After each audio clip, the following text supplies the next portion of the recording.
Hey guys, Britt here. Welcome to End Times Bible Prophecy. Make sure to hit the subscribe, like, and share buttons. Well, the Mark of the Beast system is under construction right now.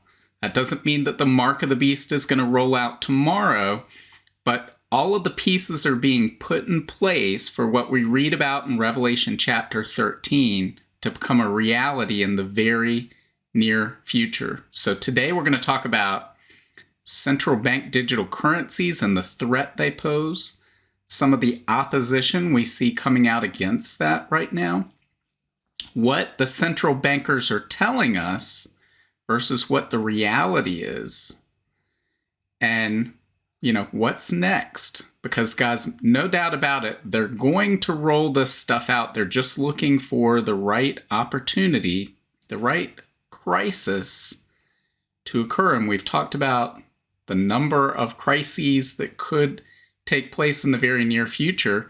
So we need to be aware of this, but this is how they're going to put all these things in place.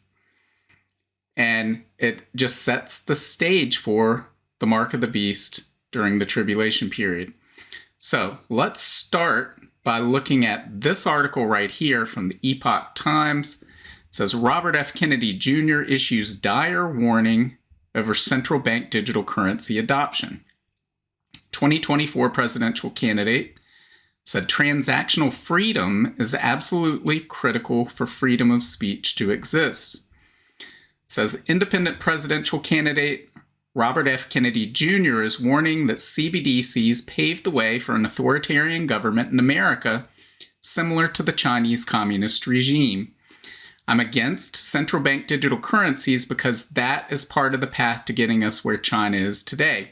That's where they started. That's where all these other countries started with CBDC, and it's the end of freedom. We will be slaves if we allow that to happen, Mr. Kennedy said during a March 22nd event.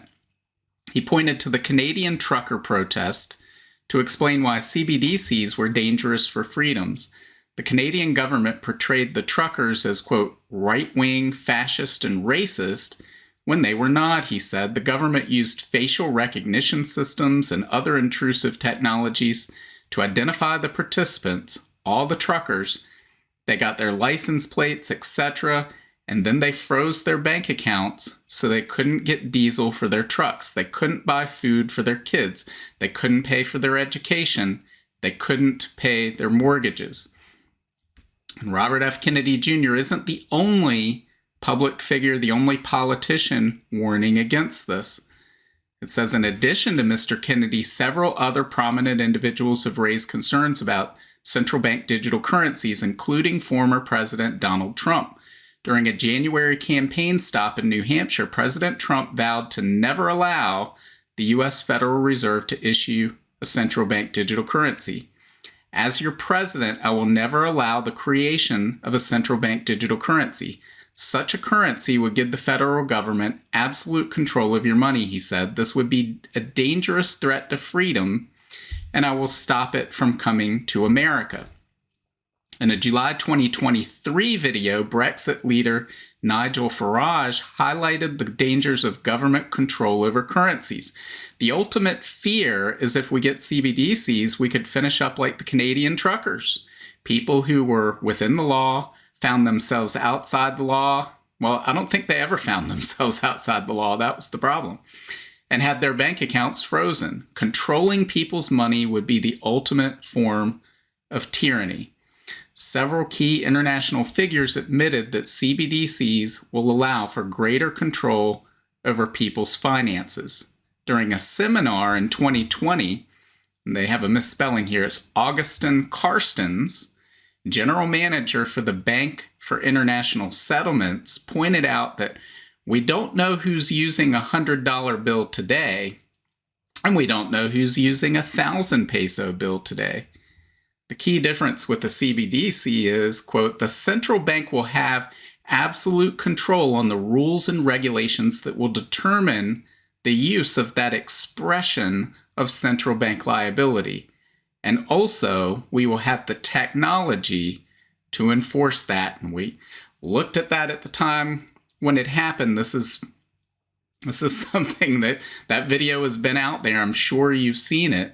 That's what they intend to do. They're saying, well, it's absurd that people would be able to spend cash freely, to trade freely, and we have no knowledge of that. We can't control it.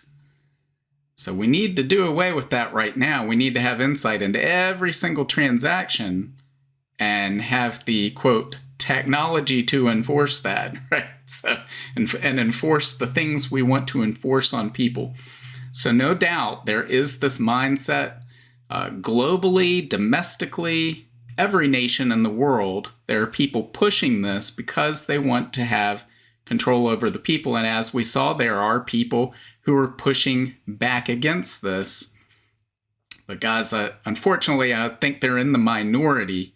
And there are many people that probably would claim they're against it and are totally clueless, which is what we're going to look at in this next video, which sort of sums up one we did a couple of days ago, I think it was, or maybe last week. It was titled, "They're Lying to You."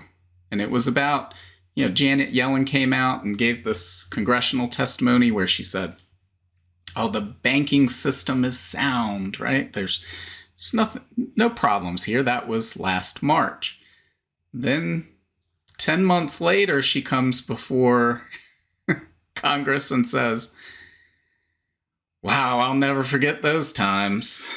I mean, the wheels almost came off the bus. There were going to be bank runs, and the global economy was just going to be in free fall, right? I'm paraphrasing what she said, but it was essentially along those lines. So at the time of the crisis, she lied. Once the crisis seemingly passed, then she feels free to come out and tell the truth, and nobody's paying attention at that point. So it doesn't really matter. But now we see more lying to us, as we see right here in this video. So this is March 7th, 2024 testimony by Jerome Powell. They call him the Honorable Jerome Powell. I think they like to give each other all these titles, but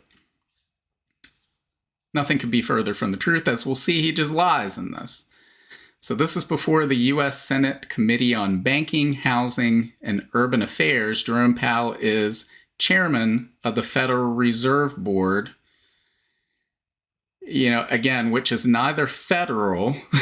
It's not a federal institution. Many people had this idea that this is an arm of the United States government. No, it's a cartel of banks that were given authority by Congress 110 years ago to print currency for their own benefit and to take advantage of the rest of us. That's what it is.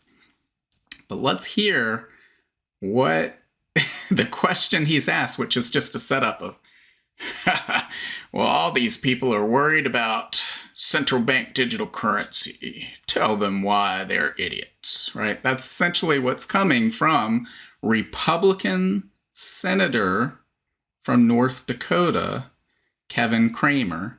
And then let's listen to Jerome Powell's response.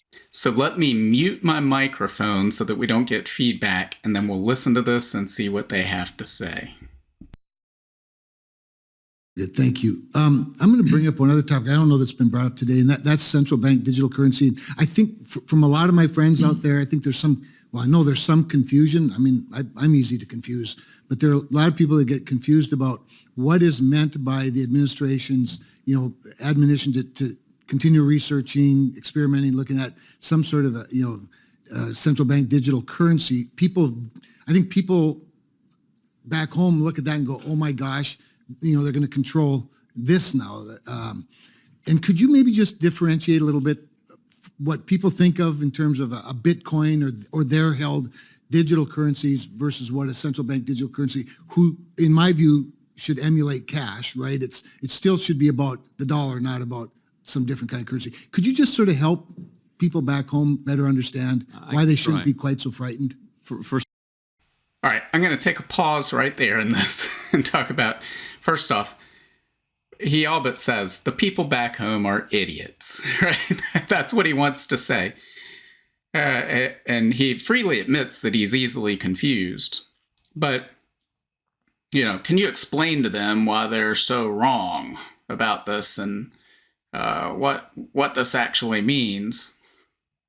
Central bank digital currency. This is ridiculous, but we'll see what they go on to say. First of all, I want to say that we're nowhere near recommending or let alone adopting a central bank digital currency in any form. But the idea is that as technology has evolved, money has become digital. So, but the government doesn't issue digital money. It's digital. If you look at your bank account, people don't hold those physical dollars. They're digital. So the thought was that the government could create a digital form of money that people could then transfer among themselves. Now, of course, that raises a concern that if that were a government account, that the government would see all your transactions, and that's just something we would not stand for or do or propose here in the United States. That is how it works in China, for example. But that's not what if we were to ever to do something like this, and we're a very long way from even thinking about it, we would do this through the banking system. The last thing we would want. All right, time out. So did you hear that? He said, we're not even thinking about this, not even thinking about it. But if we were to do it, it would be through the banking system. Well, how do you know that? because you've thought about it. And of course, he talks about China. China has this system. Well, you know how China rolls out their CBDCs through their banks. Right? So they're setting up the straw man fallacy argument that, the Fed is going to be, the whole banking system will disappear and the Fed will take center stage and you'll have your account there, which I wouldn't completely discount other than the disappearance of the banks. Because keep in mind, the banks own the Fed. The banks control it. They're not going to roll out something that destroys themselves. But the Fed can implement the central bank digital currency, roll it out through the banks, have the banks be the administrators over that system. And this idea of, the Fed would be able to see stuff. Well, yes, if it's programmable digital currency issued by the central bank, even though you may have a bank account at, say, Wells Fargo, when you use that digital currency, the government would have complete insight into it as the issuer of that digital currency. So this is a ridiculous lie that he's putting forward here. And the biggest lie is we aren't even thinking about it. Because we're gonna show how wrong that is in just a second. But let's go back and listen to the rest of this. The Federal Reserve would be to have individual accounts for all Americans, or any Americans for that matter. Only banks have accounts at the Fed, and that's the way we're going to keep it. So it's just really a question of following technology as it evolves and in a way that serves the public better. People don't need to worry about a central bank digital currency. Nothing like that is remotely close to happening anytime soon. That was very helpful. Thank you, Mr. Chairman. Thank you, Chairman. Kramer, Senator Cortez.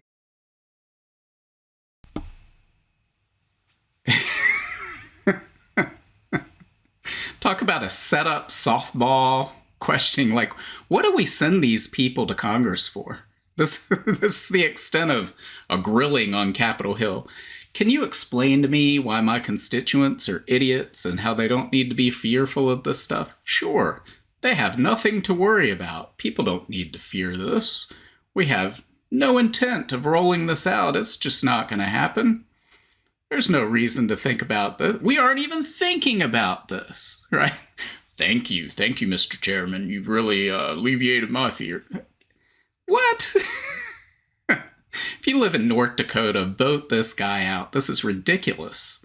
But fortunately, he doesn't speak for all of Congress. But again, we've got the President of the United States is on board with this. Pretty much the entire Democrat Party. Here we have a Republican that clearly thinks, there's nothing to worry about here. There's nothing to see here.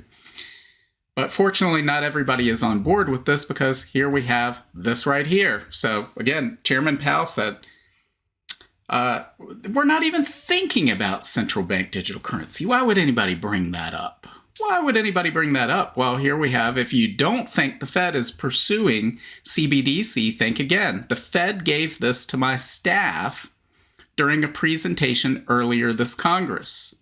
They view a CBDC as one of their key duties. So this is Tom Emmer, Majority Whip for the Republican Party in the House of Representatives. So it says key duties of the Fed: payment systems, currency, check collection, automated clearinghouse, wholesale payments, fiscal agent, FedNow, central bank digital currency.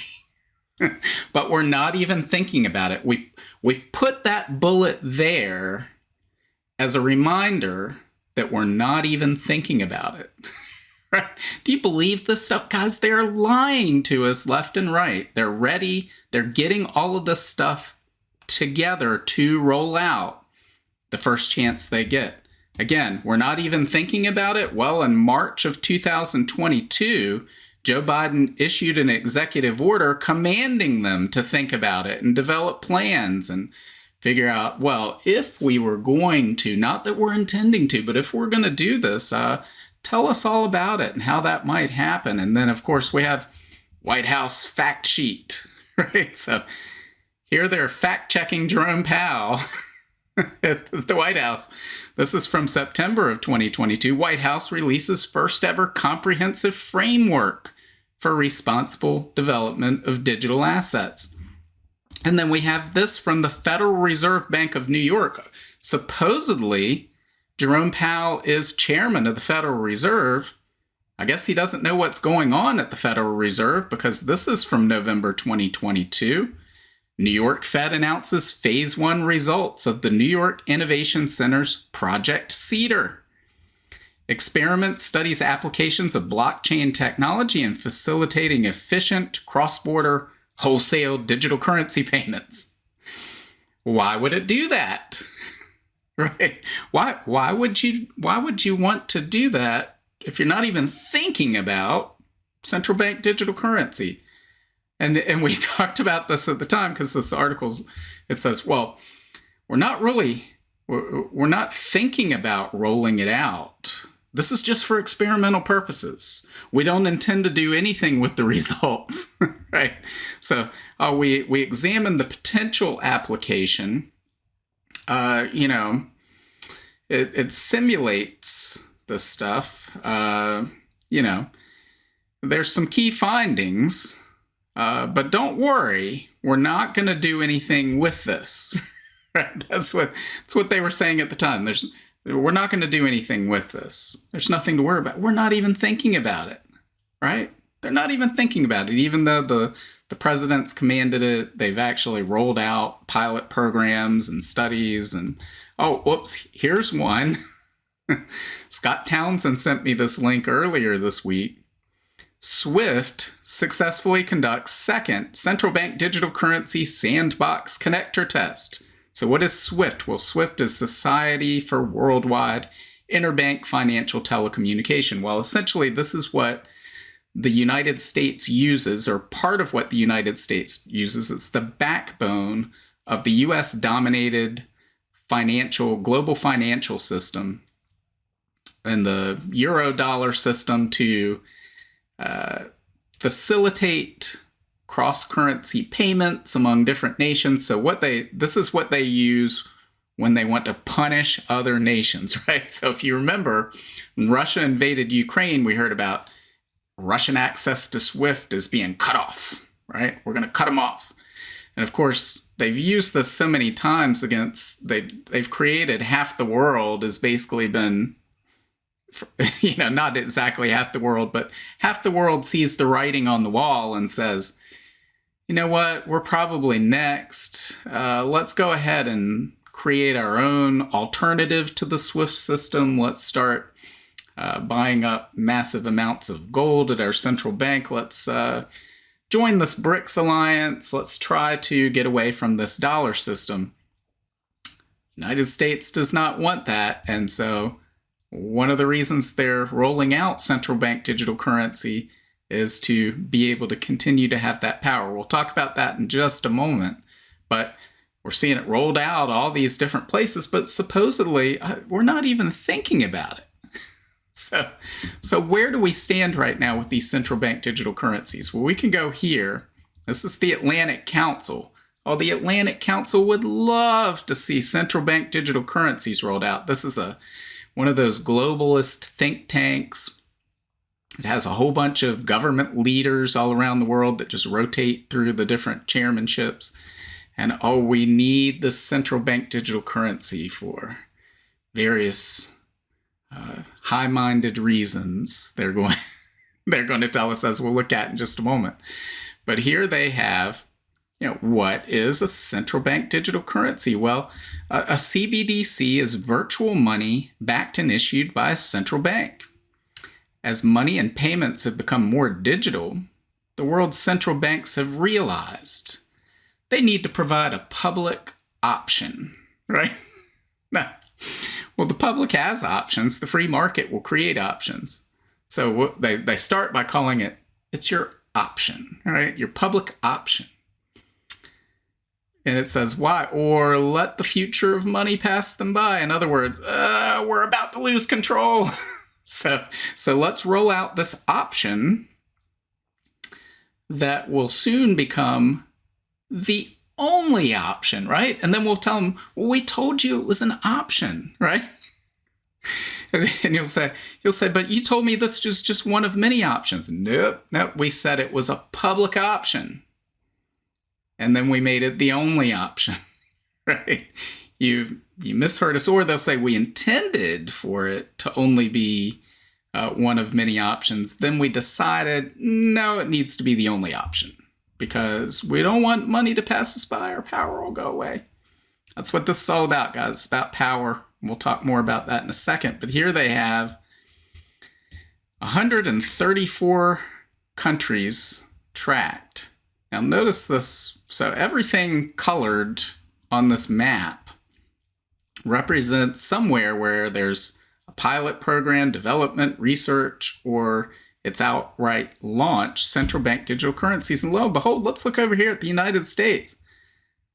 CBDC status development at the retail and wholesale level. I thought we weren't even thinking about it, right? That's what Jerome Powell just said. We weren't even thinking about it, but no, we are, along with a whole bunch of other places. Look at this, 134 countries and currency unions representing 98% of global GDP are exploring a CBDC. In May 2020, so less than 4 years ago, that number was 35.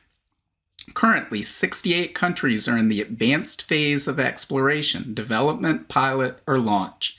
19 of the Group 20 countries are now in the advanced stages of CBDC development. Of those, 11 countries are already in the pilot stage. This includes Brazil, Japan, India, Australia, South Korea, South Africa, Russia, and Turkey. So guys, we're seeing this stuff roll out worldwide, while the chairman of the Federal Reserve says, we're not even thinking about it. Not even thinking about it.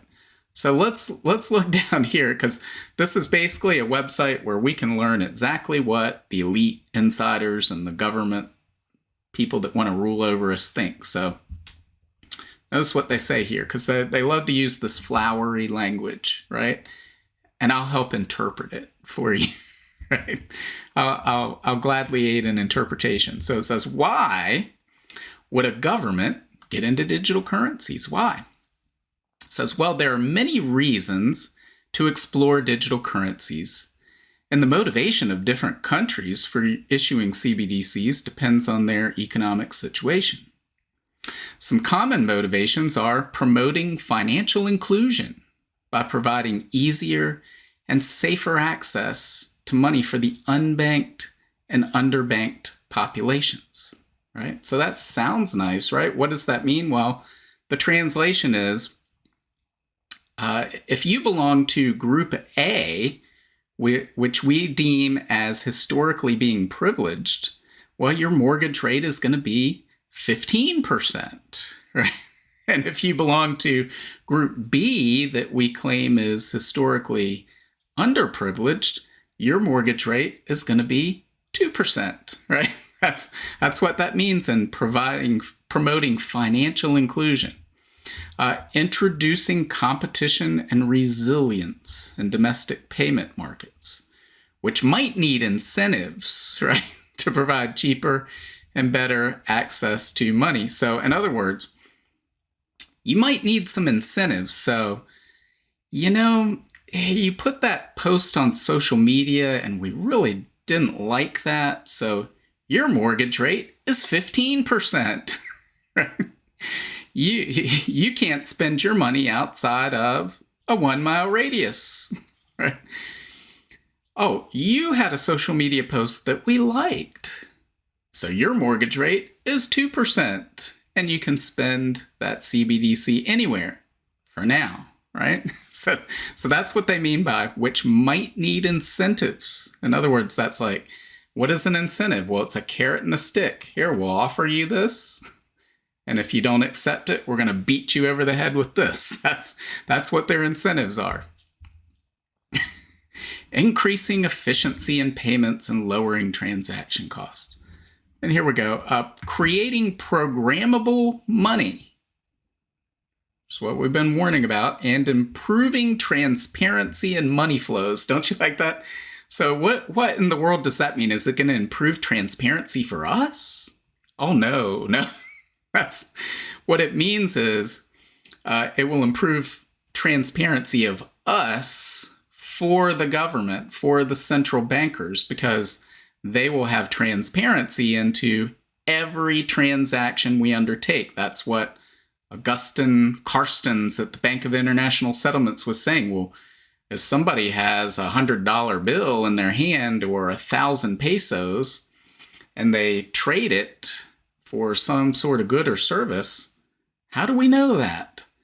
But if we've got a central bank digital currency that they have to trade, we'll know that, and we'll have the power to enforce that they do all the things we want. We'll provide them.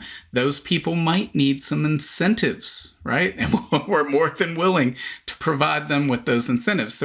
So they dress this up in flowery language because most people go, oh yeah, we should improve transparency. But what that means is they want to improve your transparency. They want to peel back the veil of everything you're doing and see everything that you're engaged in.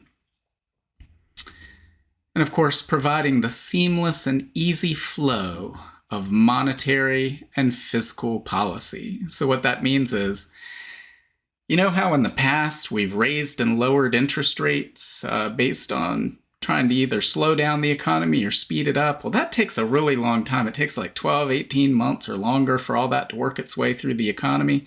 So rather than doing that, we'd prefer to flip a switch that'll say, if you don't spend the cash in your bank account by the end of this quarter, then we're going to take 5% of it. Right here, they're like, what? So that gives you an incentive, right, to go out and spend that cash and help, grow an economy that may be slowing down. This is how these people are thinking. This is what they think anyway. They can't overturn the free market, but that's what they think. They think they can control this and manipulate it, that they're the right people, they're the brightest people, they know how all this works. And then, of course, if the economy is running too hot, they can say, well, if you don't save enough cash by the end of this quarter, we're going to penalize you. So that's what all of this means. They dress it up in flowery language. What are the challenges? Oh, well, the challenges are these pesky people who just don't understand how they don't need to be in fear of central bank digital currency. That's what Kevin Kramer would tell us. What are the national security implications of central bank digital currency? Again, this gives us insight into how these people are thinking. It says new payment systems create externalities that impact the daily lives of citizens and can possibly jeopardize the national security objectives of the country. Our power is in danger. That's what that means. We need to be at the head of this. They can, for example, not that we're even thinking about it, right? But for example, limit the United States' ability to track cross-border flows and enforce sanctions, right? So again, this comes to power, and we're gonna look at a clip in just a second that gives us some more insight into what they're thinking and where this is going. In the long term, the absence of U.S. leadership and standard setting can have geopolitical consequences, especially if China and other countries maintain their first mover advantage in the development of CBDCs. Our work on digital currencies at the Geoeconomics Center is at the nexus of the future of money and national security. Translation: China's beat us to it. Look at it. Look at the control they have over their population. Oh, I wish we had that. we can't let them have this first mover advantage. We got to follow. We got to catch up. We got to have even more control over our population. And then, of course, internationally, again, we looked at SWIFT and their experimentations with central bank digital currencies. SWIFT is a tool the United States uses to push sanctions against countries that do things they don't like. So it's a form of control. Again, these incentives, the carrot and the stick. SWIFT is a big stick that hits other countries over the head if they don't do what the United States wants. And so, again, this is about power. And central bank digital currency is something they're pushing here into this because decentralized cryptocurrencies are a threat to that if they're allowed to thrive. And we'll talk about that a little bit in a second. But if you have any doubt over what all of this stuff means, let's take a look at this clip. This is from last summer. This is just a random video put together. Somebody clipped this out and put that faceplant and put it right there. But this is Christine Lagarde. She is Jerome Powell's counterpart in the European Union, so she's head of the European Union Central Bank. Let's see what she has to say about central bank digital currencies. Again, I'll mute my mic so we don't get feedback, and then we'll see what she says. We are preparing the ground. We want to be ready. We want to be trained, but it will not be decided until October 23. As I said, I don't want Meta, Google, or Amazon to suddenly come up with a currency that would take over the sovereignty of Europe. Now we have in Europe this threshold. Above 1,000 euros, you cannot pay cash. If you do, you are on the grey market. So you take your risk. You get caught, you are fined, or you go in jail. But the digital euro is going to have a limited amount of control. There will be control. You're right. You're completely right. We are considering whether for very small amounts, anything that is around 300, 400 euros, we could have a mechanism where there is zero control. But that could be, we are preparing the ground. So there you go, guys. You heard it. So it got clipped off at the end there, but what she was saying was, well, yeah, it's going to be controlled, right? There's going to be a level of control, right? So, so I know I told you before that it wouldn't be, but there's going to be, and we're considering being benevolent, and maybe you can trade under 300 or 400 euros without us exercising that control, but that would be dangerous, right? So, in other words, it could be, but it's not going to be. We're going to exercise complete and total control over every aspect of every financial transaction that you want to make. Now, notice what she said at the beginning of that.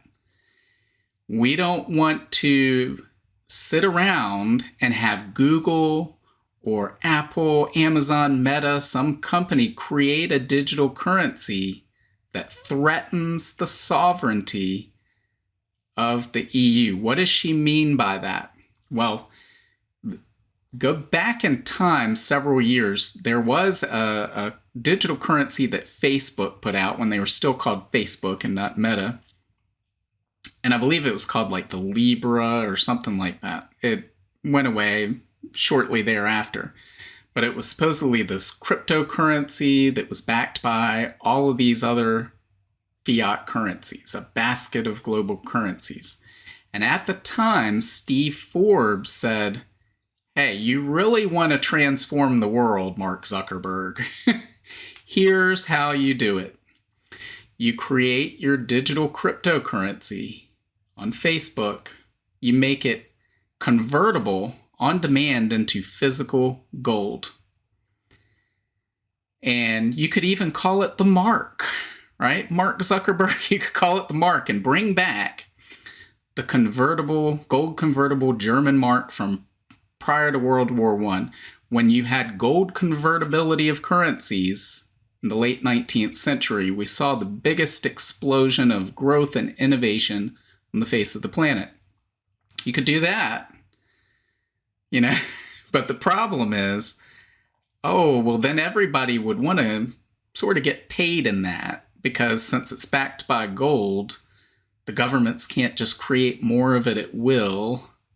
The government wouldn't have any control over it. So we can't have any of that. We don't want people actually wanting to be able to save in something that can't be its purchasing power eroded by the government just printing more and more. So that's what she means by the threat of sovereignty. So a decentralized, limited cryptocurrency like the one we just discussed, or like Bitcoin, is a threat to the sovereignty of all these nations. And why is that? Think about this for a moment. When we've talked about things like the dollar and the ability of the dollar to be traded for oil and the power that gives the US dollar, it's called the petrodollar. But essentially that's a license to print oil when that institution, once that is in place. But we're seeing that go away. Think about, okay, if you're a government and you run up a bunch of debt, and that debt is owed in something you can freely create. So for instance, let's say you owe, $35 trillion to somebody, right? That sounds like a lot of cash. But if you can create as many dollars as you want, well, there's no risk of default. I'll just simply, you want your 35 trillion back? No problem. I print it. Here you go. Right? No problem there.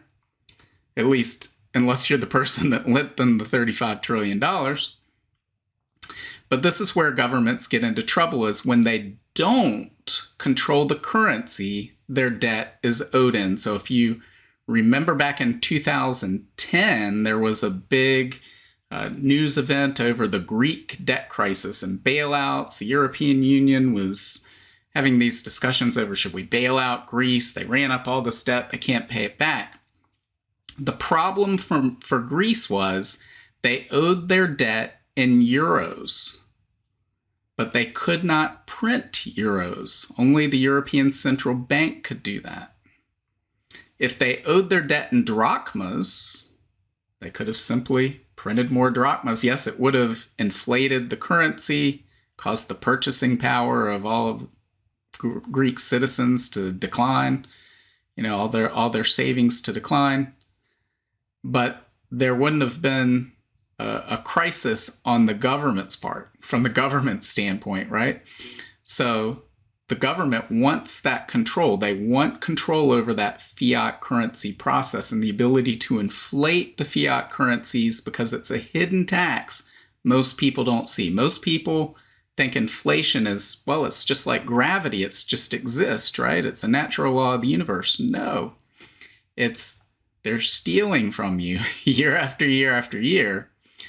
And times like recently, when inflation is running rampant, more people take notice of it, but it's been going on our entire lives. And this is the power she's talking about that they don't want to let go of. They need to retain that power, because if they lose it, they lose everything. You understand that? They can't have any competing transactional currencies. Now, Bitcoin itself is probably not the big threat to them that everybody thinks it is because of the energy usage behind Bitcoin. Bitcoin is more of, assuming that Bitcoin is as secure as its proponents say that it is, and I'm not entirely sure that it is, especially once we enter the era of quantum computing, but assuming that it is, it's more like a reserve asset, it's more like gold. It's not a threat to these central bankers. But once you have a transactional currency where I can go, if I could take Bitcoin and go to the vending machine and the fast food restaurant and make all of these small transactions throughout the day using Bitcoin, that's a threat to them. So any decentralized cryptocurrency that promises to do that is a threat to them. They will shut it down. I have no doubt about it. No doubt about it. We said this for years. The government has the guns. They have the power. They will not allow this competing system to come into place. So they're going to give you another option, right? They're going to give you, we could say it's an offer you can't refuse, right? You get another option. And it's your only option, right? At first, it may not be your only option. Hey, we got this central bank digital currency, and you still can use cash, right? You can still pay that. And then slowly, you know, that €1,000 limit where you get fined or thrown in jail if you make a transaction and paper currency over €1,000, well, that's going to come down to 300-400, then 100, then 50. And of course, inflation's going up the whole time. So eventually that €1,000 might buy you a chiclet or a Tic Tac or something like that. But this is how they're going to go about it. And they'll slowly, we've already seen this, banks that are no longer taking deposits, no longer paying cash out. They slowly get rid of all the cash, and then that's all that's left. And then, all these other cryptocurrencies, they're used by money launderers and thieves and crooks and criminals. We need to get rid of them all. Only the government's public option is, well, really the only option. So guys, that is what's coming. And they need to use this to control, be able to keep the sanctions implementation in place. So that's why they're rolling this out with the SWIFT system as well. This is all about control from top to bottom. And they're lying to us when Jerome Powell can go before the Senate and say, we aren't even thinking about it. And he doesn't even, not only does he not get questioned on that, but he gets the softball set up from a Republican senator who goes, tell my dumb constituents back at home how stupid they are and how there's nothing to fear here. Right? No, there's everything to be concerned about, guys. They're trying to maintain even more control. Guys, this is a trap. Once the world walks into it, the door will shut and there will be no way out. And we know what the Bible says. What does the Bible say? Well, the Bible says this in Revelation chapter 13, verses 16 through 17. He, meaning the Antichrist, required everyone, small and great, rich and poor, free and slave, to be given a mark on the right hand or on the forehead, and no one could buy or sell anything without that mark, which was either the name of the beast or the number representing his name. So that's how all this ties back together. The mark of the beast system is under construction right now. Let's take a look back at this Atlantic Council graph. Here, this is the mark of the beast system being rolled out. There's only a handful of geographical areas where central bank digital currency is not under some form of development.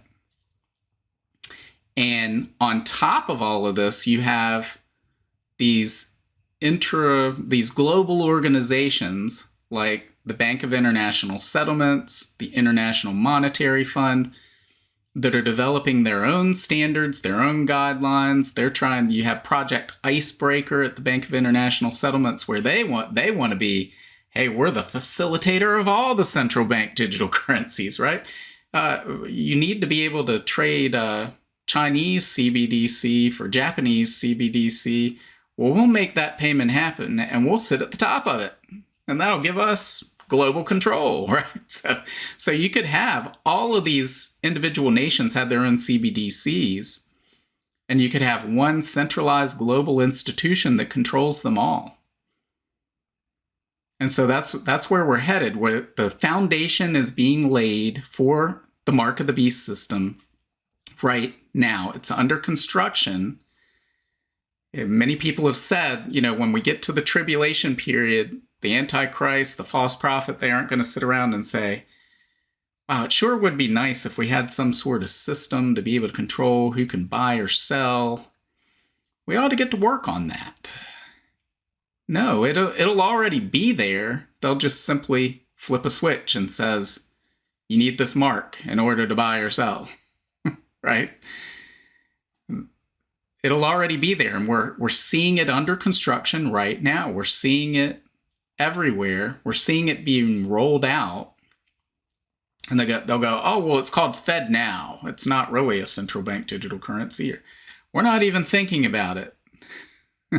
Except for all of these white papers we've written about it, going back years, right? That once the first crisis comes that allows them to roll this out, they will roll this out. They'll make sure it's ready first. That's what all this testing is about. It's what they're doing all this for. But as soon as they can, they'll roll this out, and it will give complete and total control to the governments around the world over their individual citizens. It's what this is all about. Have no doubt about it. Don't believe Kevin Cramer. Don't believe Jerome Powell. They're lying to you. Same as Janet Yellen lied to you when she said, the banking system is sound. Right? And then a year later, I'll never forget how terrifying it all was. Right? Guys, they're lying to us, this stuff. They want to roll it out. And even though there's opposition from a number of people, Trump, RFK, Nigel Farage, all these other people, unfortunately, it's very clear the momentum is behind pushing this out. It's only a matter of time. And the Bible tells us that this type of system will be in place. So again, remember, central bank digital currency, we could see that, depending on where you're at, you've already seen that rolled out. It is not the mark of the beast. So using that does not mean that you've accepted the mark of the beast. That comes during the tribulation period. It also requires a beast. It requires the Antichrist. So we're not seeing that right now. But what we are clearly seeing is the construction of that framework, of that system, of that scaffolding, all of the pieces being put in place for that system to roll out. And it's all about control. So let me know what you think. Leave your comments below. Make sure to hit the like, share, and subscribe buttons. And God willing, I will see you on Monday. Bye. If you want to learn more about the end times and Bible prophecy, make sure to visit my Substack at brittgillette.substack.com. There you'll find my latest videos and articles, as well as notes, where I share the latest news headlines, the articles I'm reading, and the videos I'm watching. Subscribe for free, and each new post on Substack will be sent directly to your email. Just scroll to the bottom of the homepage and hit the subscribe button. As an added bonus, your first welcome email will include a link to a copy of my free ebook, 7 Signs of the End Times. Also, make sure to check out all of my books. Just look up Britt Gillette on Amazon, Barnes & Noble, Apple iBooks, Google Books, Kobo, or anywhere books are sold. Thanks for watching today, and until next time, keep your eyes fixed on Jesus, the author and perfecter of our faith.